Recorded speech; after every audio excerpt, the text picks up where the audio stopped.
Kenneth Arnold, who made the first major UFO sighting of the post-war era, told reporters that the UFOs he saw near Tacoma floated across the sky like a saucer skipping across the water. The name stuck.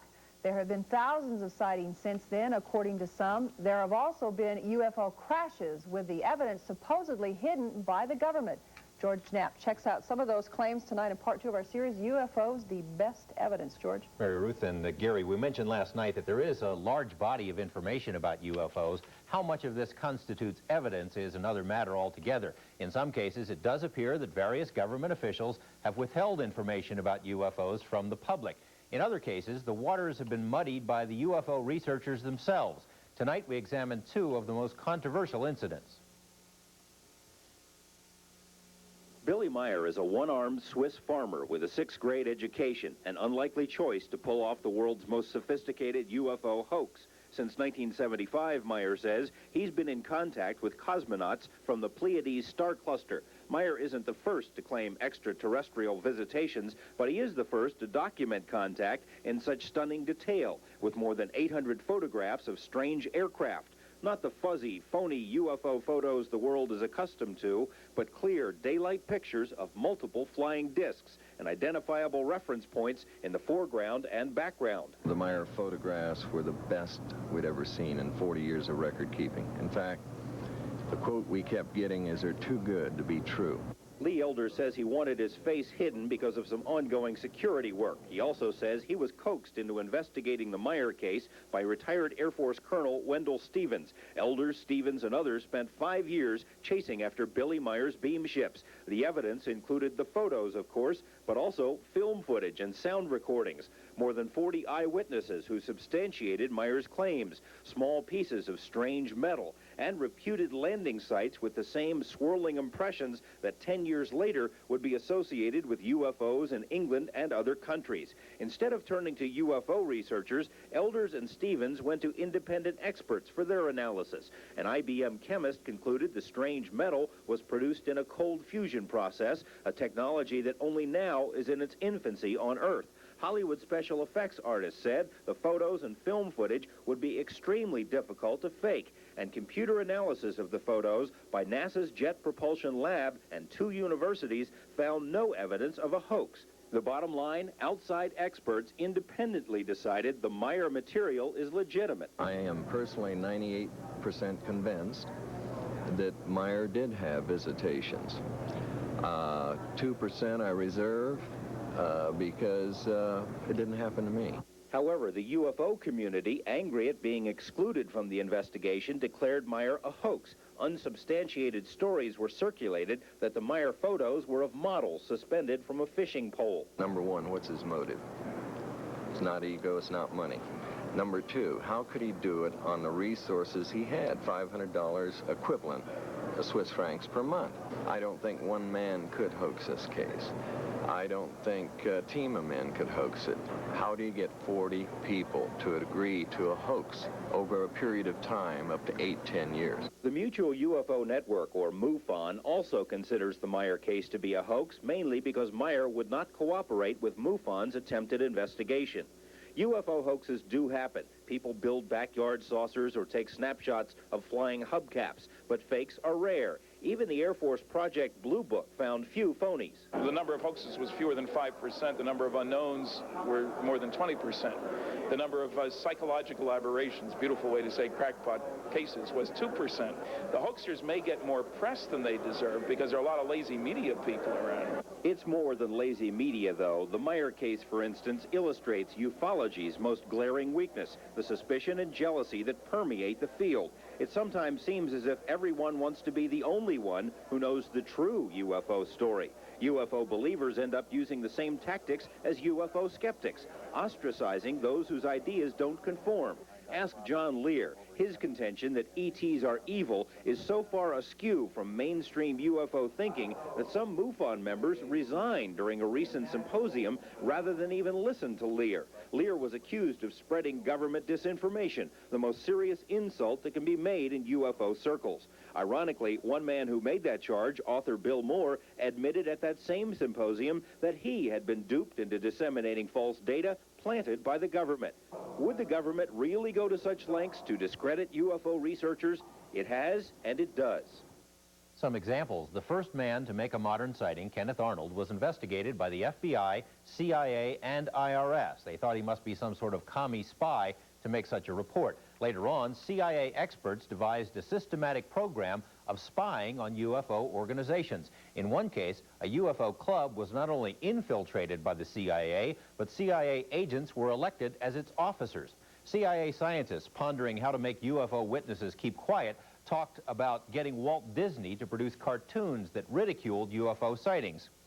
They also planned to get broadcaster Arthur Godfrey involved at one point, and most recently, a former Air Force officer with a long history of spreading false UFO information appeared with his face hidden on a national UFO broadcast to explain that the U.S. has alien beings in its custody and that they love to eat strawberry ice cream. To some, all of this has the makings of a government conspiracy. And if that's the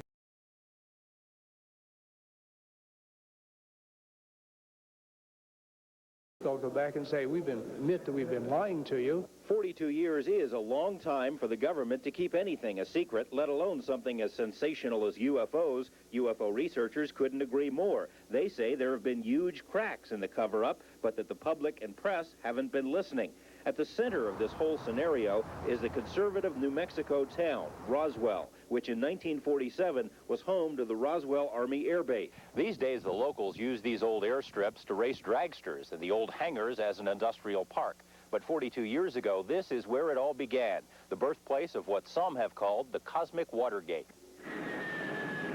What happened on that night in July 1947 sounds like the plot of an old science fiction movie. Residents saw a bright object streak across the sky. 70 miles out of town, it exploded, scattering debris over a large area. Rancher Mac Brazel found the strange metallic fragments and days later reported the matter to authorities. Roswell intelligence officer Major Jesse Marcel was dispatched to the scene to collect the wreckage. One thing I was certain of, being familiar with all air activities, that it was not a weather balloon, nor an aircraft, nor a missile. It was something else of which we didn't know what it was. Marcel said the thin foil-like metal was virtually indestructible, with strange hieroglyphics written on it. In his words, it was not of this earth. Base Commander Colonel William Blanchard, certainly familiar with all aircraft of the day, agreed. He called up his press liaison, Lieutenant Walter Hott. He called and said words to this effect: "We've got pieces of what we think is a flying saucer." Hott wrote and released a story that was immediately picked up by newspapers and wire services, spurring phone calls from all over the world. Major Marcel was told to load the wreckage into a B-29 and fly it to Wright Field in Ohio. He landed first at 8th Air Force Headquarters in Fort Worth, where General Roger Ramey took control of the debris, ordered Marcel and others to keep quiet, and issued another news release saying the debris was actually from a crashed weather balloon. As he and Marcel posed for reporters with debris from a balloon, the real wreckage, according to witnesses, was flown under armed guard to Ohio. The news saw very little of that material, a very small portion of it. And none of the important things, like these members that had these hieroglyphics or markings on. And when the general came in, he told me not to say anything, that he would handle it. The story held for 30 years until Stan Friedman and his colleagues started digging. They found more than 100 witnesses with first or second-hand knowledge of the Roswell incident. They also believe that the debris was from an alien spacecraft that crashed miles beyond the Brazel Ranch. Numerous witnesses say they saw the crashed disc, the bodies of dead aliens inside. But the military seized the evidence and swore them to secrecy. Walter Hott says flat out the story of the weather balloon was a cover-up. So does Bob Shirkey. Shirkey was the officer who ordered up the B-29 that transported the strange debris. He saw the wreckage and thinks if it really was from a weather balloon, it wouldn't have been flown to Ohio in such a hurry.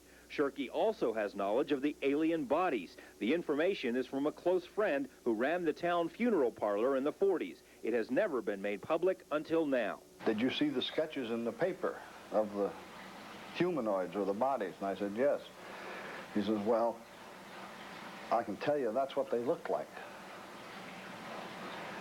Says our funeral parlor supplied the caskets for the Air Force to use because we had the contract. And they came in and took all the baby-sized or youth-sized caskets we had. What would an alien spacecraft be doing in Roswell in the first place? Well, in the late 40s and early 50s, New Mexico had more UFO sightings than any other place in the world. Consider one possible explanation. It was at Los Alamos that the atomic bomb was developed and built. The Trinity site is where the first A-bomb was detonated. White Sands is where all post-war missile tests were conducted. And Roswell was home to the 509th, the only atomic bomb wing in the world. If an alien intelligence wanted to learn about human military capabilities, New Mexico was the place to be. The strange sightings and somewhat flimsy excuses continued long after the alleged Roswell crash. Lonnie James was an Air Force radar operator in Roswell in the 50s. He recalls at least 3 instances when UFOs were picked up on radar and seen from the ground. Jets were scrambled, but they couldn't get close. The sweep on the radar comes around every 5 seconds. The rate of speed was so great, we could not, it disappeared off the radar before we could get a, check the speed on them. How fast is that? Well, it was well over 2,000, well over. The official explanation for what James and others saw, the ubiquitous excuse, weather balloons. I think you know as well as I do, George, that weather balloons do not behave in that fashion. Of course, UFO buffs smell a cover-up. But what about the level-headed people of Roswell? Do they believe that a flying saucer crashed outside their town? I don't know percentage-wise what the difference would be, but I think after the recent exposure, I think that really a lot of people believe it. An odd footnote to the story. In September, the Roswell incident was featured on the NBC program Unsolved Mysteries. Within days of that broadcast, the people of Roswell started seeing weather balloons. During our interview with Walter Hott, a weather balloon floated over his backyard. Another was spotted on the drive from Roswell to Albuquerque. Is there a vital need for weather data in the New Mexican desert, or is someone trying to prove something? Former U.S. Senator Barry Goldwater thinks there's something fishy about the whole story. As chairman of the Senate Intelligence Committee and an Air Force general, Goldwater had a top-secret security clearance. During a visit to Wright-Patterson Air Base in Ohio, he asked to view the hangar where the Roswell wreckage and other UFO information were reportedly stored. Permission was denied. Goldwater later wrote that he was told the matter was classified above top secret. He was also told to never ask again. What does the government know that it isn't telling us? Tomorrow, we'll delve into the government's own files to find out if the cover-up is real and ongoing. And later, we'll reveal the identity of this man who says the government is flying alien craft in the Nevada desert. It's not only a crime against the American people, it's a crime against the scientific community. Speculation about some long-standing government cover-up is tough for many people to swallow. Tomorrow, as we mentioned, we'll look at files obtained through the Freedom of Information Act to see if there's a real basis for the cover-up allegations. Back to the first part of the story, Billy Meyer, the one-armed farmer. What happened to him? He's still alive, living on his farm in Switzerland, but we understand from Lee Elders that things have changed considerably for him, that he's real despondent these days, and these visits from the Pleiadian cosmonauts, if they ever happen, have stopped. What do UFO critics say about the Roswell incident? Well, Phil KLAS, for example, of course, who buys none of this stuff, he basically says that all of the witnesses involved are lying. Either they're lying or they're hoaxsters. Of course, it's also been proven that of the over 100 people with first or second-hand degree knowledge of the Roswell incident, not one has been interviewed by Phil KLAS. Interesting. Thank you, George. See you tomorrow night. Health Watch is coming up next. Tonight, Paula Francis continues her special series on diabetes. 5 million Americans have the disease but don't know it. Psychologically motivated. The first official declaration that people who see UFOs are crazy. The government established an intensive program of ridicule against anyone who said they saw flying saucers. And fear of ridicule was the foundation on which the cover-up was placed.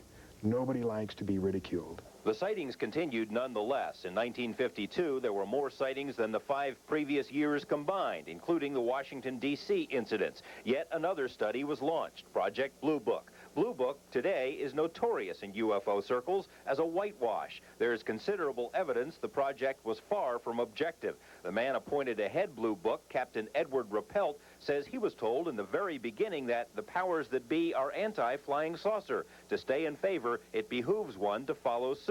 Rappelt later resigned from the military and wrote a book about what he says was the Blue Book cover-up and the reality of flying saucers. The continued increase in UFO sightings was a source of concern to the CIA, and a new strategy was born, debunking. A group of CIA-connected scientists was assembled in secret to evaluate UFOs.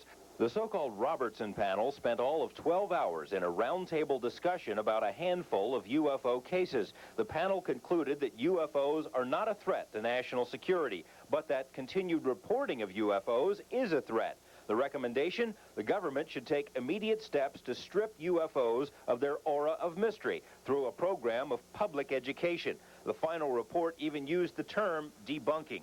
The debunking included spying on UFO witnesses and the infiltration of UFO organizations by the CIA and FBI. The Air Force tried to insinuate that saucers were earthly inventions by leaking information about an unwieldy craft called the Avro Disc. A two-seater ready soon may be the car or chopper of the future. Help wanted, a crew of little green men. The strategy included the silencing of military personnel through intimidation. Bill Cooper served in both the Air Force and the Navy and says he and 3 other sailors witnessed a UFO off the coast of Hawaii. When we arrived back in port, we were debriefed by Office of Naval Intelligence officer who basically the gist of the debriefing was you didn't see anything and you're not going to talk about anything, and if you do, you're going to be in deep trouble. A similar order was issued to hundreds of airmen at a base in Alaska who watched 2 UFOs play cat and mouse with Air Force jets. One witness, who asked to remain anonymous, recalls the order that was issued. A gag order, in essence, that what you thought you saw and heard on the previous day to this directive, you did not see and you did not hear. And it did not happen. Even retired military personnel have felt the squeeze. If you were of my vintage and you were retired from the military and someone said you open your mouth and that's the end of your retirement pay, you think not only once, you think quite a few times. For 3 decades, the military has publicly scoffed at UFOs, but it's been another matter behind the scenes. A secret order issued to Air Force base commanders in 1960 stated UFOs should be treated as, quote, serious business, directly related to national security. Public pressure spurred Congress to hold hearings about UFOs in the mid-60s, and the Air Force decided enough is enough. It commissioned what was to be the ultimate UFO study, conducted by Edward Condon of the University of Colorado. Condon was a respected scientist, but was hardly impartial about UFOs. Before the study even began, he said in a speech that the government should get out of the UFO business. There's nothing to it. He later wrote the authors of UFO books should be horsewhipped. There is even evidence that the study's conclusions were written before the project even began. To the surprise of few, the committee declared that further study of UFOs would be a waste of time. The Air Force used this as its reason to finally end Project Blue Book. None of the evidence that I have examined would indicate any proof at all that we are being visited by extraterrestrials. We have not been hiding anything. The investigations have been made public. Call up an Air Force base today to report a UFO, and you'll be told the military no longer collects such information. It all ended with Blue Book. Government documents contradict these statements. A 1969 order by Air Force General C.H. Bolander reveals that UFO reports which could affect national security are not part of the Blue Book system and should continue to be handled through standard Air Force procedure. UFO researchers have long suspected that Blue Book was merely for public consumption, that another secret UFO program existed to handle the most sensitive cases. The Bolander memo may verify these suspicions. There are other indications that the policy continues. Kirtland Air Force Base in Albuquerque has been the site of numerous UFO incidents, including 4 separate incidents in August 1980. Security police reported UFO landings in and around nuclear weapons storage areas. Base radar equipment was knocked out during the landings. A secret Air Force report about the incident states the Air Force is no longer publicly active in UFO research, but still has an interest in all UFO sightings over Air Force installations. The document also reveals that several other government agencies actively investigate legitimate sightings through covert cover. Does this mean CIA? The CIA responds to UFO requests in this fashion. There is no CIA program to actively collect information on UFOs, nor has there been one since the 1950s. This statement flies in the face of numerous reports squeezed out of the agency by Freedom of Information lawsuits. A series of internal memos dated 1976 make repeated references to UFO research, UFO studies, CIA UFO experts, and agency personnel who are monitoring the UFO phenomenon. The reluctance to admit an interest in UFOs dates back at least to 1952. An internal letter from CIA's weapons chief states it is strongly urged that no indication of CIA interest reach the press or public in light of their alarmist tendencies. Officially, CIA and other government agencies say their lack of interest is because UFOs pose no threat to national security. Yet UFOs have made alarming intrusions at our most sensitive military bases. As the Washington Post reported, UFOs visited 5 separate nuclear missile launch sites near the Canadian border during a 2-week period in 1975, one right after the other. In at least one case, the UFOs tampered with the launch codes of ICBM missiles. Fighter planes were unable to catch the UFOs, which makes the government explanation that these were mystery helicopters seem specious. Mystery helicopters that can outrace F-16s visiting nuclear missile bases? If this isn't national security, what is? Oddly, the government has used the national security excuse to withhold UFO data. Stan Friedman and others fought all the way to the Supreme Court to get UFO documents from the National Security Agency. All they got was a summary of the documents. Here it is, legal affidavit, NSA, and so forth. The trouble is, as you start to go through this document, you rather quickly find that a lot of it isn't really there. And I won't stop because you'll see how many pages are really full of good information.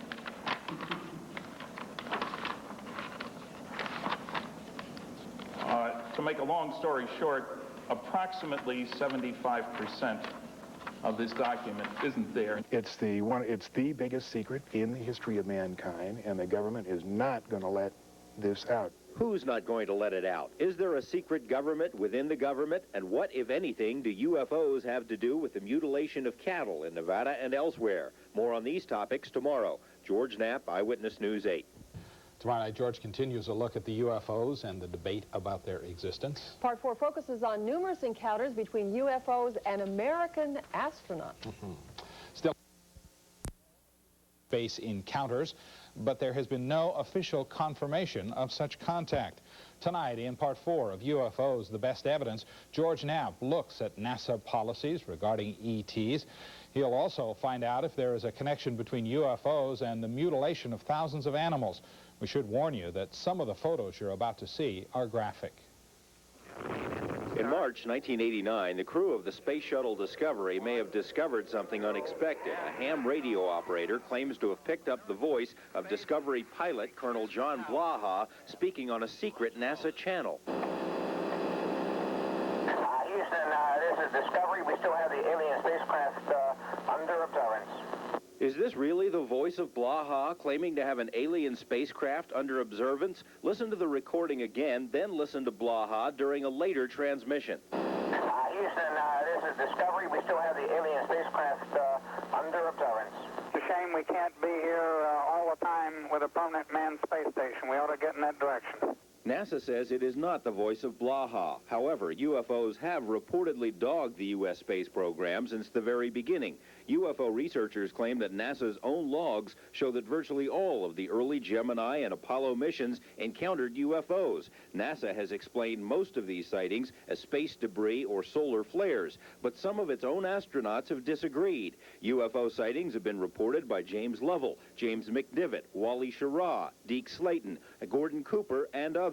Cooper went so far as to write a letter in 1978 to a United Nations panel on UFOs, saying that he and others had seen UFOs, but that astronauts are very reluctant to discuss the topic. He also stated these are extraterrestrial vehicles visiting this planet from other planets. Cooper has since recanted his statements, but won't say why. Attempts were made to contact Cooper and the other astronauts, but no responses were received.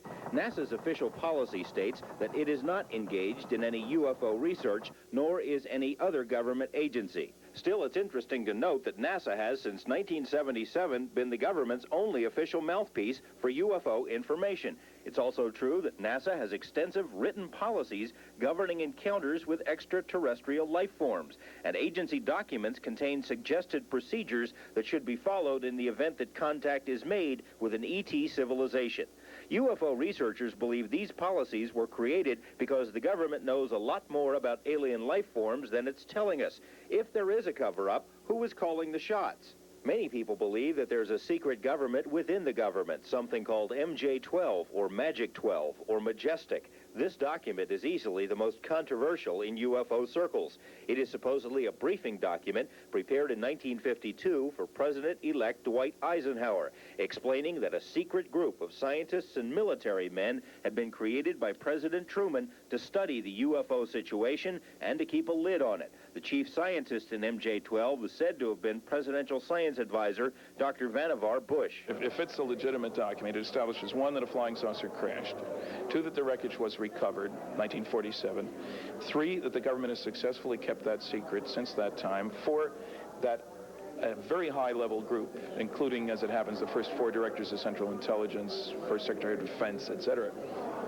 was set up, established to deal with that. Friedman was given a $16,000 grant by a UFO group to research the legitimacy of the MJ-12 document. He has since found other government memos that refer to MJ-12, as well as additional supporting material. However, arguments about the legitimacy of the briefing document have raged in UFO circles for years. Arguments about such minutiae as typewriter brands, date placements, and phraseology. I've tried to deal with every argument, and there are dozens that have been made by the noisy negativists.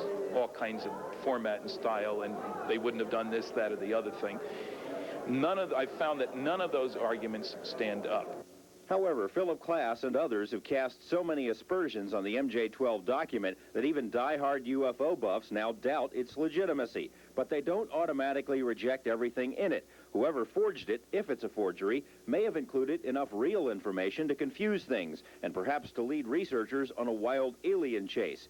There is independent confirmation of some of the MJ-12 details from highly reliable sources. Wilbert Smith, a respected scientist for the Canadian government in the 1950s, wrote this top-secret memo to his superiors, describing his talks with American scientists. Said Smith, in the U.S., the matter is classified higher than the H-bomb. Flying saucers do exist, and they're being studied by a small group headed by Vannevar Bush. This memo was enough to convince the Canadian government to establish its own UFO study program just 2 weeks later. Another source of confirmation is Dr. Robert Sarbacher, president of the Washington Institute of Technology, a key member of the Manhattan Project, and a scientist of impeccable credentials. In this 1983 letter, Sarbacher admitted matter-of-factly that Vannevar Bush was involved with secret UFO research, that crashed discs and alien bodies had been recovered, and that UFOs were highly classified. Even UFO skeptics have had difficulty giving Sarbacher the brush off. If there is or was an MJ-12, it may have had good reasons for keeping UFOs a secret. Perhaps most compelling is that humans can't presume to know why aliens are here, if they are here. The behavior ascribed to ETs by various witnesses is so foreign to us as to seem unfathomable. One of the weirdest activities attributed to aliens is the bizarre mutilation of animals. Scattered stories of carved-up livestock and strange lights in the sky date back to the 1890s in the U.S., but it wasn't until the early 1970s that a pattern began to emerge. A mutilation explosion rocked Midwestern, then Western states. Then, as now, the main targets were cows, although horses, deer, pigs, goats, and other animals have received similar treatment. Today, nearly 15,000 mutilation reports have been received. Most often, the phantom surgeons remove sex organs, udders, rectums, eyes, or ears. The carcasses are usually drained of blood, but blood is rarely found on the ground. There are occasional burn marks on or around the dead beasts, and the cutting is performed with scalpel-like precision. It's hard to visualize or even comprehend why someone would drive up and kill an animal and then take the male parts of it. I don't know. It's beyond me to, it's beyond me to understand it. Former state senator Floyd Lamb has lost 2 prize bulls to the mystery mutilations. Like many ranchers, he's self-reliant and didn't bother to file police reports. His Lincoln County ranch sits adjacent to the Nevada test site, so he's seen his share of odd things over the years, but he hasn't got a clue about who is carving up cattle. I don't know I don't understand that. Some kook. Lamb has several neighbors who've also lost cattle. Most of those weren't reported either. In all of Lincoln County, we could find only 6 official mutilation reports dating back to 1975. But many people we talked to had heard of others. Oh, yes. There was several. I hesitate to give a figure, but several. This is Jane Bradshaw's ranch. She's filed 2 reports of mutilated cows in 8 years. One of the mutilations occurred just yards away from her house. No one heard or saw anything, and as is normal, there were no tracks found. Still, Bradshaw and her children surmised that devil worshippers with poison dart guns were responsible. You don't just walk up to a big, healthy animal like this and tell it to lay down. You know, you've got to do something to it. And it wasn't shot. It wasn't stabbed. I mean, it wasn't killed in any way. So it'd have to have been some kind of a dart or sleeping thing to make it fall. Roving bands of shadowy Satan worshippers are frequently mentioned as possible culprits in the mutilations. Some researchers insist there just aren't enough devil worshippers out there, especially in rural areas, to commit such widespread mayhem. Former Lincoln County Sheriff Larry Wilkinson personally investigated 3 mutilation cases. He dismisses the notion of knife-wielding Beelzebubs because of the sophistication involved. The cuts that were made up the legs and the inside of the legs and up the belly. Looked like you could have taken a zipper and zipped the cow right back together again. They were 1/8 serrated cuts were made on the cow. We cut down into the animal and found out that the ball joint was gone, completely gone, off just that one shoulder, and just a perfectly flat cut inside. No bone chips, nothing that you would get from a meat saw where you're leaving pieces of bone part or anything like that. It was cut, I don't know how. Some government researchers have blamed predators for some mutilations, but the likelihood of a mountain lion making an incision like a cookie cutter seems remote, and coyotes have never fared well against living, breathing cows. The Bradshaw family insists that neither predators nor any other animal was responsible because not even maggots would come near the carcasses. Several weeks later, I think the coyotes finally did touch the animal's head, you know, try eating on its head, but they wouldn't touch the body, which is odd because they're scavengers and they'll eat anything. Documentary filmmaker Linda Howe refers to the mutilations as an alien harvest. Howe has followed up on hundreds of cases and says whatever cut open these cattle didn't use a knife or pinking shears. Pathologists have told Howe that the cuts went between rather than through the animal's microscopic cells. A laser capable of doing such work would approximate the size of an office desk, hard to cart out into an open pasture. Howe's investigations have found an unusually high correlation between mutilations and UFO sightings. In some cases, the strange lights in the sky are soon followed by mystery helicopters, leading some to speculate that the UFO mutilators are being monitored themselves by someone with a lot of helicopters. The lack of blood or tracks, the sophistication of the cuts, occasional tripod-like indentations found near the bodies. To Howe and others, this all adds up to UFOs. I've never counted UFOs out, and I still don't to this day. I've seen some weird things over this mountain at night. 375. That's towards the test site. Then what do they do? Well, I just remember some kind of a bright light going up and coming down. Whitley Strieber, who's written 2 best-selling books about alien abductions of humans, doesn't think the mutilations of cows are so weird. It could be that if they are visitors from another planet, they use the cattle for the same reason we do.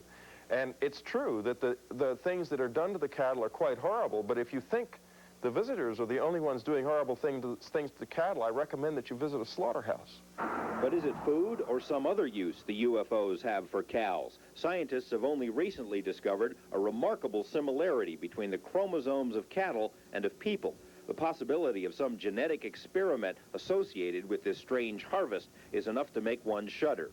The proximity of the Lincoln County incidents to the Nevada test site and the ultra-secret Area 51 is also of interest to some. There's a long-standing suspicion that Area 51 is an alien haven, a place where UFOs drift through the night sky. The stories recently prompted radio host Billy Goodman to organize a field trip to the outskirts of 51. Nearly 100 people unfolded their lawn chairs, unfurled their American flags, and sat back to await E.T. What we need is a real strong, positive attitude. When you get yourself in position, zero in on your area and try to make something come your way. They don't get clouds in the summertime out here. They don't get much rain out here. This is a classic mothership appearance. But those expecting a mothership were somewhat disappointed. On this night, there were several false sightings, car lights, stars, and other explainable objects. And it all took place under the watchful eye of Lincoln County deputies. Well, I came up here to try and see if I could see some UFOs, basically. But I've driven further on for a lot crazier things. Straight up. Straight up. It's moving. Look how fast it's going. I knew. My ears rang when it came over. Despite the ringing ears, no flying saucers were seen while our camera was present, but the faithful say they saw unexplainable lights later that night. These days, Area 51, adjacent to Groom Lake, has become a nightly desert hangout for UFO believers.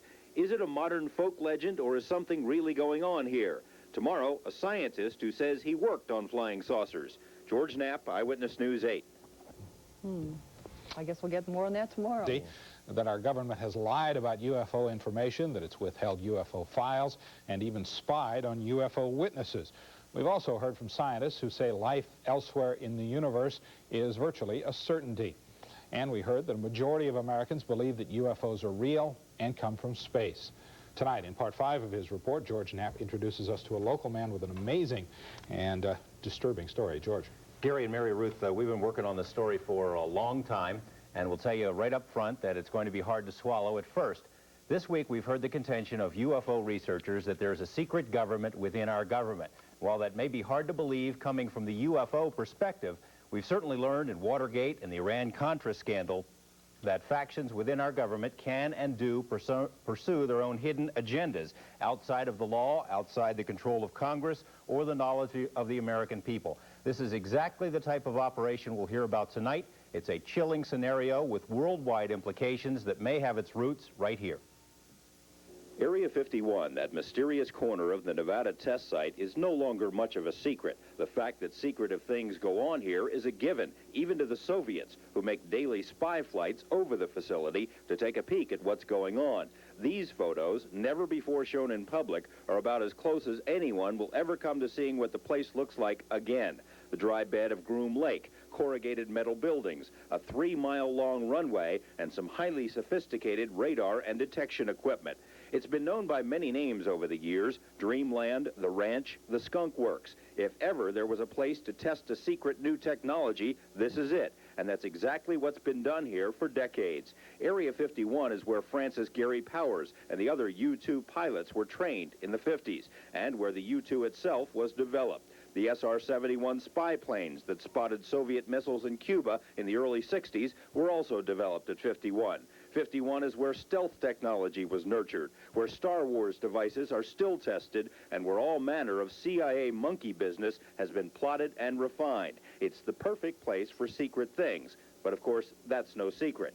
51 is ringed by the forbidden vastness of the Nevada test site, by the looming Groom Mountains, and by sparsely populated desert expanses. The few people who do live out here have no love lost for the military, but they're conservative, patriotic, and they mind their own business. You ever see stuff you can't explain? Sure. Lots of stuff. Care to elaborate? No.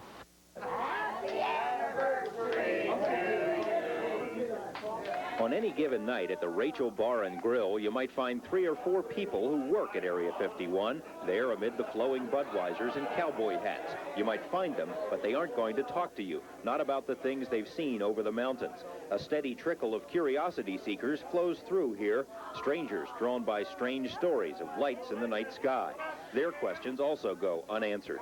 No one who's worked at Dreamland has ever publicly acknowledged what so many people have suspected for years, that alien technology is being tested in the Nevada desert. The speculation first surfaced in documents obtained by UFO researchers, documents about something called Project Aquarius. The documents, allegedly prepared for an organization called MJ-12, state that a program to fly recovered alien spacecraft was established in 1972 and is continuing in Nevada. The National Security Agency has confirmed it does have a Project Aquarius, but denies it has anything to do with flying saucers. NSA will not say what Project Aquarius is. Speculation was heightened in 1984 when the Air Force seized nearly 90,000 acres around Groom Lake. The action was, by most accounts, illegal. During congressional hearings about the land grab, Congressman John Seiberling grilled the military about the legal authority used in the action and was told the authority was at a much, much higher level than the Air Force. Seiberling asked what authority is higher than the laws of the United States. The Air Force official said he could respond, but only in a closed briefing. In 1987, when the Air Force sought to renew its stranglehold on the Groom Range, news articles once again mentioned the talk about alien spacecraft, and subsequent articles in national magazines quoted unnamed sources about things of alien origin flying in Nevada, things that would make filmmaker George Lucas drool. Despite the speculation, no one who knew Area 51 from the inside ever talked publicly about the saucer stories. Well, there's several, actually 9 flying saucers, flying discs, that are out there of extraterrestrial origin. The live interview with the shadowy Dennis drew international attention. Portions were broadcast by radio in 6 European countries and in a nationally televised TV special in Japan. Actually 9 flying saucers, flying discs. Despite numerous inquiries and feelers, Dennis has remained anonymous until now. His real name is Robert Lazar, a young scientist with eclectic interests. The choice of Dennis was an inside joke. He says that's the name of his superior at Groom Lake. It wasn't a joke to Dennis. He called right after and he said, "Do you have any idea what we're going to do to you now?" And I said, "Well, no." And he hung up the phone. Lazar's story is, by any standards, fantastic. He says he's telling it in order to protect himself. He says he was hired to work at an area called S4, which is a few miles south of Groom Lake. At S4, he says, are flying saucers, antimatter reactors, and other working examples of technology that is seemingly beyond human capabilities. Right, this came from somewhere else. I mean, as bizarre as that is to believe, but I mean, it's there. I saw it. I know what the current state of the art is in physics, and it can't be done. Checking out Lazar's credentials proved to be a difficult task. He says he earned degrees in physics and electronics, but the schools we contacted say they've never heard of him. He also said he worked as a physicist at Los Alamos National Lab, where he experimented with one of the world's largest particle beam accelerators, a half-mile-long behemoth capable of generating 700 million volts. Los Alamos officials told us they had no records of a Robert Lazar ever working there. They were either mistaken or were lying. A 1982 phone book from the lab lists Lazar right there among the other scientists and technicians. A 1982 clipping from the Los Alamos newspaper profiled Lazar and his interest in jet cars. It, too, mentioned his employment at the lab as a physicist. We called Los Alamos again. An exasperated official told us he still had no records on Lazar. EG&G, which is where Lazar says he was interviewed for the job at S4, also has no records. It's as if someone has made him disappear. Well, they're trying to make me a non-person. Explain. You called where? Well, the schools that I went to, the hospital that I was born at, past job, and essentially nothing comes up with my name in it. He smiles, but out of futility, knowing the whole thing must sound ridiculous. According to Lazar, his employer was the United States Navy. He says he and other government employees would gather near EG&G, fly to Groom Lake, then a very few people would get into a bus with blacked out or no windows and drive to S4. When you get off the bus, what do you see? It's a very interesting building. It's got a slope of probably about 30 degrees, which are hangar doors. And it has textured paint on it, but it looks like sand. It's made to look like the side of the mountain that it's in, whether it's to disguise it from satellite photographs or what. He says he was never told exactly what he'd be working on, but figured it had something to do with advanced propulsion. On his first day, he was told to read a series of briefings and immediately realized how advanced the propulsion was. The power source is an antimatter reactor. They run gravity amplifiers. There's actually 2 parts to the drive mechanism. It's a bizarre technology. There's no physical hookup between any of the systems in there.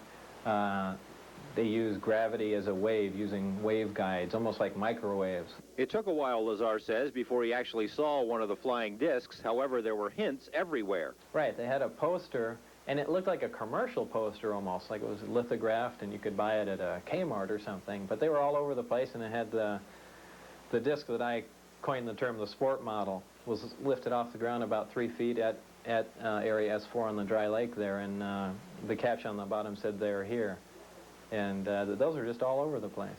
Later, he got to see the real thing. When I was let in, it was the first time I saw the sport model in the hangar, sitting down, and I was told they could have walked me in the front door, but they purposely wanted to walk me by it. I was told not to say anything and just keep my eyes forward and walk past the disc into the office area. And I did, and as we went by it, I just kind of stuck my hands on it just to run it alongside the thing, and you know, that was about the smallest time. After that, I got to see it actually lift off the ground and operate. But you also, in between that, you saw more than one. Yeah. The hangars are all connected together, and there are large bay doors between each one. And there were 9 total that I saw, each one being different. Like they had the assortment pack. Security at S4 was oppressive, Lazar says, and his superiors used fear and intimidation almost as a brainwashing tool. It did everything but physically hurt me. Put a gun to your head? Yeah. And said what? What, actually put a gun to your head? Well, they did that even in the original security briefings. They had guards there with M16s, and guys slamming their finger into my chest, screaming in my ear, some people pointing weapons at me. Like I said, it's not a good place to work.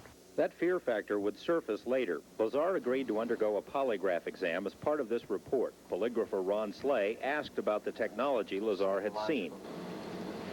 Did you knowingly lie when you said you had actually seen anti-gravity propulsion in operation? No.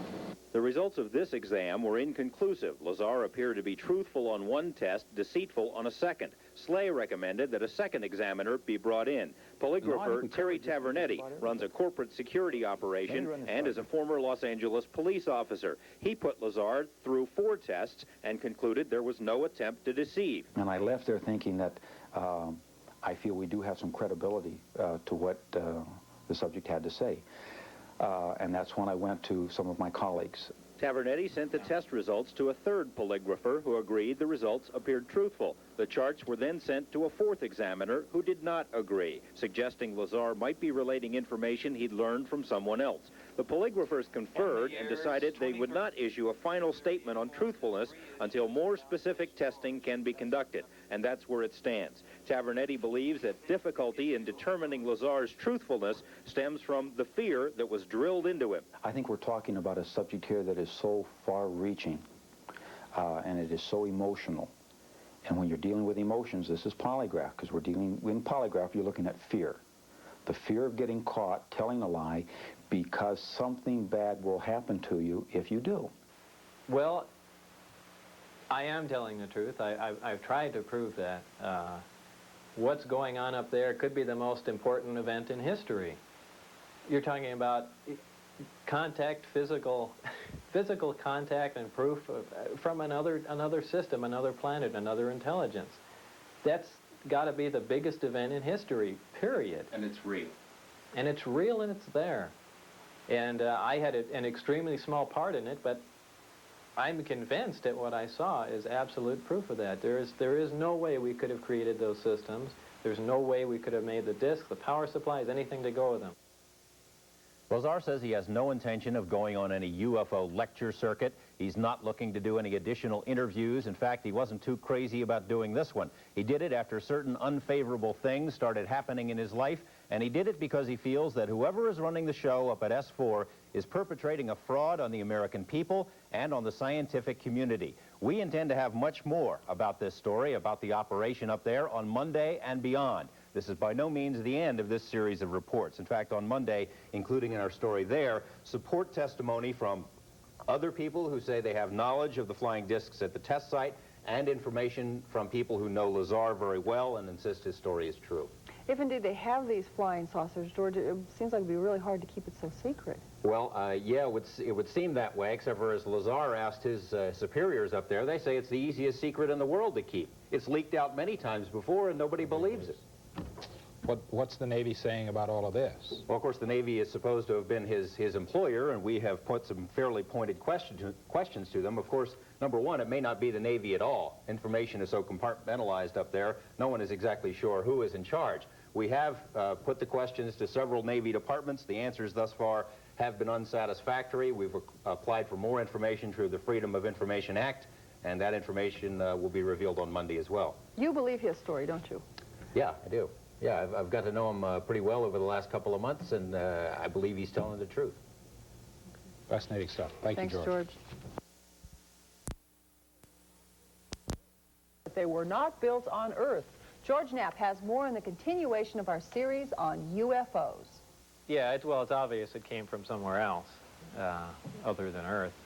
Scientist Bob Lazar is convinced that the technology he saw being tested at a secret base in the Nevada desert is of alien origin. And for Lazar, the proof is at least partially in the furniture. One of the 9 flying discs he says he saw at the base, which was designated S4, looks exactly like this UFO photographed in Europe. Lazar called it the sport model. I gave everything simple names. There's the top hat one, and, you know, the Jello mold, and the sport model operated, you know, without any hitches at all. I mean, it looked new. If I know what a new flying saucer looks like. One of them looked like it was hit with some sort of projectile. It had a large hole in the bottom and a large hole in the top with the metal bent out, like some sort of, you know, large caliber 4 or 5 inch projectile had gone through it. Even before he saw the sport model operate, Lazar says, he suspected that the ship came from somewhere else. The realization slapped him in the face the first time he glimpsed the inside of the disc. I got to look inside, and it had really small chairs, and I think that was the first confirmation I had. That was just a shocking thing, because every time before that I was able to label it, well, this is just a little advance that a group of scientists had formed, and, you know, they're keeping it secret. And, yeah, we could have built a big disc like that. That's no problem. And, you know, we could have adapted these to make it fly, but why does it have little furniture inside, essentially little seats? And things began to click together just all too fast. A few of the discs had been completely dismantled to find out how they worked, Lazar says, but others were fully operational. A Japanese TV network created this animated version of Lazar's story after his first interview with us aired in May. Lazar says the dramatization is similar to a test flight he witnessed. The bottom of it glowed blue and began to hiss like high voltage does on a round sphere.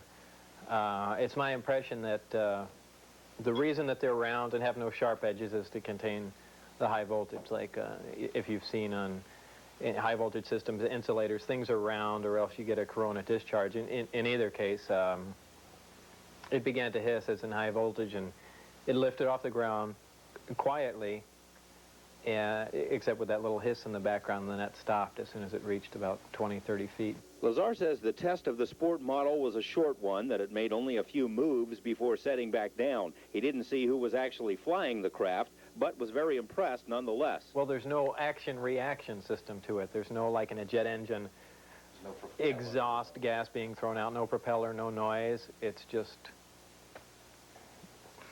for all intents and purposes, magic.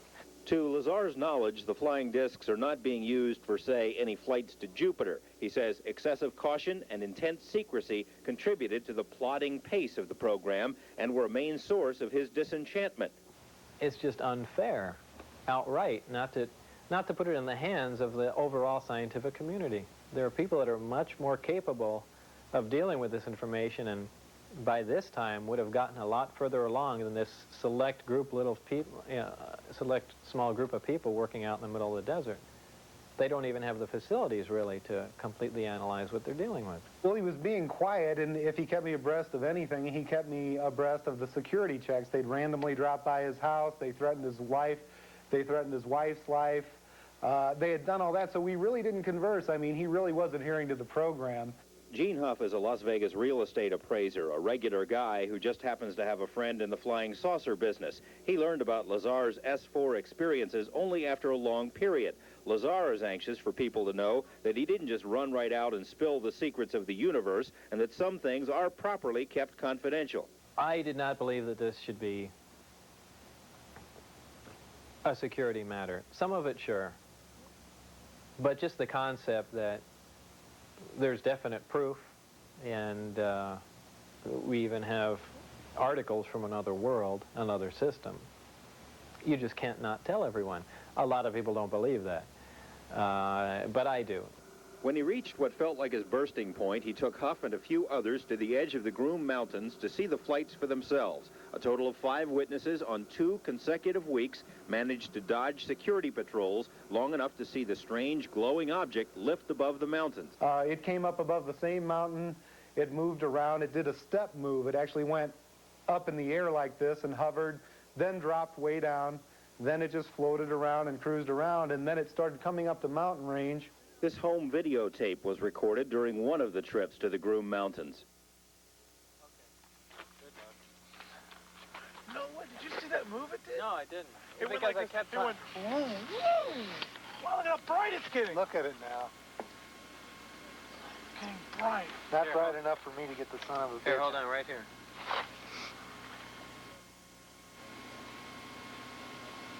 Are you there? No.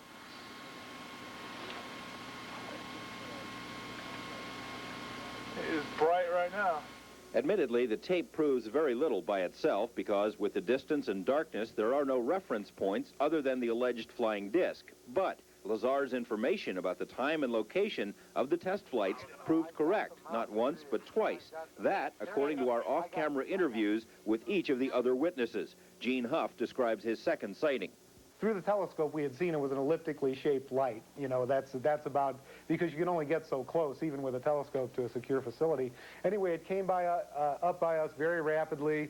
It glowed and glowed brighter like a sun, and we almost got the feeling it was going to explode. It glowed so bright, and we backed up behind the car. Then it went down. It glowed back up a little bit, and very softly glided back over where the mountains where it came up, hovered for a while, and then just sat down, just like you see in the movies. Bob Lazar isn't the only person to claim inside knowledge of the flying discs at the test site. He's just the only person to say so publicly. We have communicated with several people who say they know of the saucer program. A technician in a highly sensitive position told us it is, quote, common knowledge among those with high security clearances that recovered alien discs are stored at the Nevada test site. A Las Vegas professional who once served in the military and was stationed at the test site says he saw a flying disc land outside the boundaries of Area 51, that it was quickly surrounded by security personnel, and that he was taken away and debriefed for several hours. A man who once worked at Groom Lake as a technician, at our request, wrote this letter explaining how he inadvertently walked into the wrong hangar and saw what appeared to be a large metallic disc under a tarp. It was being examined by men in lab coats. And an airman who worked at Nellis at a radar installation says he and his fellow servicemen watched over a period of 5 nights unusual objects flying over the Groom Mountains. He says the radar images indicate the object zoomed into range at speeds of 7,000 miles per hour and then would stop on a dime, and that nothing we have is capable of doing that. The airman says that when word of his sighting got out, he was ordered to turn off his radar sensors for that area and told to keep quiet about the matter because it did not happen. None of this means that the military is actually flying alien spacecraft in the Nevada desert. It could all perhaps be explained as some other secret program. Lazar insists that's not the case. We put the matter to the U.S. Navy, which, according to Lazar, is running the saucer show. 4 different naval offices were contacted. All denied having any information in their files. The Naval Research Lab said it conducted a thorough search but found zip. Naval Intelligence said much the same thing, adding it is not required to create a file where one doesn't exist. A side note, we also requested files on a UFO sighting over Tremonton, Utah in 1952. The Navy spent more than 1,000 hours studying film of that sighting, a fact that's been noted in several publications. But for purposes of our request, the Navy couldn't find those files either. The group that runs this project, whether it really is the Navy or they just say that, apparently these people have executive power. They don't report to anyone. Tomorrow, more troubling allegations about the military potential of alien technology. George Knapp, Eyewitness News 8. Many kids spend an awful lot of time in front of the TV set. Some say it's a bad influence. Today, they believe the government has already made contact with alien civilizations and is keeping advanced technology under wraps because of its military potential. Tonight, in the continuation of our series on UFOs, George Knapp reports on why the military might be keeping a lid on machines from outer space. Just over this ridge, tucked inside the test tubes of a hidden government base, the secrets of the universe may be unfolding. The area is designated S4, and according to one man who claims to have worked there, S4 harbors scientific achievements that would astonish our deepest thinkers. It is technology that, if it exists, could change the world, but is allegedly bottled up by military minds. No, it's not an overall government project. It's not something that Congress appropriates money for. $2 billion is for this, $15 billion for flying saucers, $8 billion for Star Wars. It doesn't go like that. I don't believe that they have any knowledge of it at all. The technology that Bob Lazar says he saw extends far beyond flying saucers. An antimatter reactor allows the spaceships to produce their own gravitational fields, he says. Such a technology, if real, would answer UFO skeptics who argue that aliens could never visit Earth because the distances between worlds are too great, even at the speed of light. Gravity distorts time and space. Just like if you had a waterbed and put a bowling ball in the middle. It warps it down like that. That's exactly what happens to space. Imagining that you were in a spacecraft that could exert a tremendous gravitational field by itself, you could sit on any particular place, turn on the gravity generator, and actually warp space and time. And fold it. By shutting that off, you'd click back and you'd be a tremendous distance from where you were, but time wouldn't have even moved because you essentially shut it off. I mean, it's so far-fetched, it's difficult for people to grasp, and as stubborn as the scientific community is, they'll never buy it, but in fact, this is what happens. Actually, Lazar's explanation is very close to mainstream scientific thought and can be traced directly to Einstein. The difference is scientists regard it as theory only. There is much that science still doesn't know. You know, there are people studying it. Our main problem with that is we don't know what gravity is. You know, it's this magical force that acts at a distance. We can describe how it behaves. You know, that's what the law of gravity is. It's just a description of how it behaves, but it says nothing about what gravity really is. We'll use Etheridge as our barometer of current scientific thought. He says we cannot produce gravity, that there's no such thing as a working antimatter reactor, and that we have yet to figure out a way to get around the speed of light. He also concedes, though, such things are possible. Yeah, and we don't know what's possible. There could be other civilizations out there several hundred years or several thousand years, even millions of years in advance of us, that have found a way to circumvent this. You know, we have no way of knowing, for sure. Well, the thing is, when you harness gravity, you harness everything. And it's the missing piece in physics right now. We really know very little about gravity. At least that's the way it used to be. Lazar says the technology to harness gravity not only exists, but is being tested at S4. And if such technology is beyond human capabilities, it must